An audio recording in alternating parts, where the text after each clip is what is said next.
Changing your username on Google Meet is a straightforward process that involves updating your Google account information. Follow these steps to successfully change your username. Step 1. Sign into your Google account. Go to the Google account sign-in page and enter your credentials. Make sure you are logged into the account associated with your Google Meet. Step 2. Access personal information. Once logged in, navigate to the personal info section on the left sidebar. This is where you can manage your account details, including your username. Step 3. Edit your name.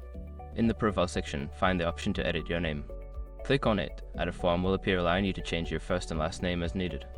Step 4. Save changes. After entering your new name, make sure to save the changes. Look for a Save button at the bottom of the form and click it to apply your new username.